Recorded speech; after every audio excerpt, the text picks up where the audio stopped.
Asing sorot 4 calon Menteri Keuangan Prabowo, tak ada Sri Mulyani.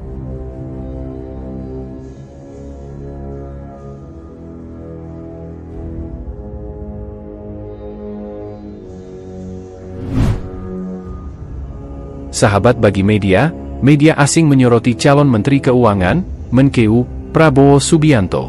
Hal ini seiring unggulnya calon presiden, capres, tersebut dalam pemilihan umum presiden, pilpres, baik penghitungan cepat, quick count, sejumlah lembaga survei dan real count Komisi Pemilihan Umum, KPU. Media Business Times dan Straits Times misalnya mengutip Bloomberg, Marika Menulis artikel berjudul, Prabowo eyes former bankers to be Indonesia's next finance minister. Prabowo Subianto, orang yang banyak diharapkan menjadi Presiden Indonesia berikutnya, telah mengincar sekelompok mantan bankir untuk menjadi Menteri Keuangan, saat ia mencari teknokrat yang dapat mengamankan pendanaan untuk janji-janji kampanyenya sambil menjunjung kehati-hatian fiskal, muat laman itu.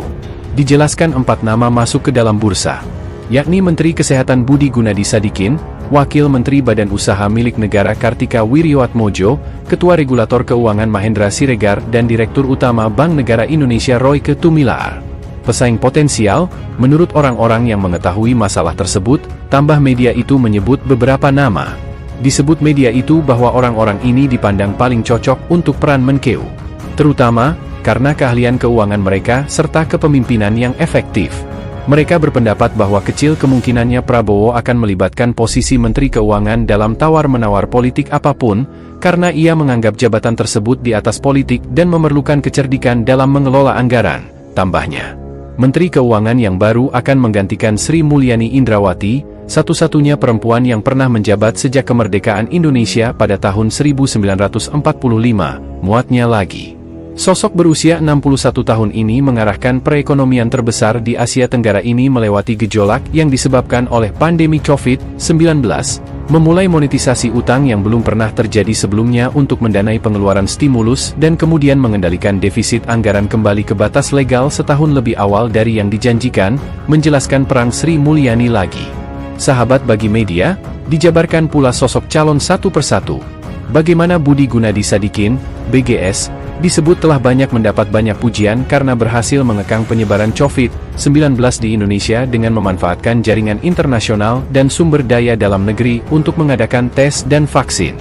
Dia sebelumnya menjabat Wakil Menteri Badan Usaha Milik Negara. Lulusan fisika nuklir dari salah satu universitas terkemuka di Indonesia, Institut Teknologi Bandung, karir sektor swasta Sadikin dimulai di IBM Asia Pasifik, tulisnya.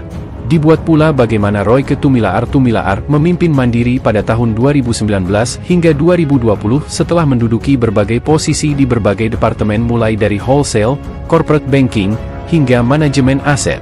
Beliau bergabung dengan bank tersebut pada tahun 1998 setelah krisis keuangan Asia, setelah memulai karir perbankannya sebagai analis kredit di Bank Dagang Negara. Setelah keluar dari Mandiri, beliau bergabung dengan Bank Negara Indonesia sebagai Presiden Direktur.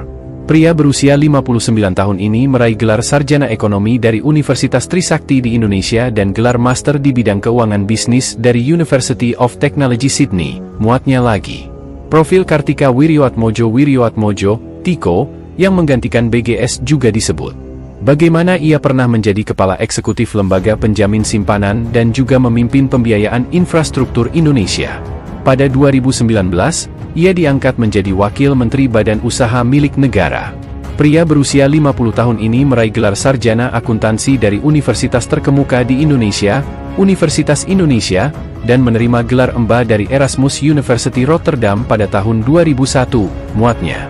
Mahendra Siregar juga dimuat. Disebut ia sebagai seorang ekonom dengan latar belakang pendidikan, dan tidak asing dengan Kementerian Keuangan. Sahabat bagi media, bagaimana menurut kalian? Silahkan komen. Merdeka!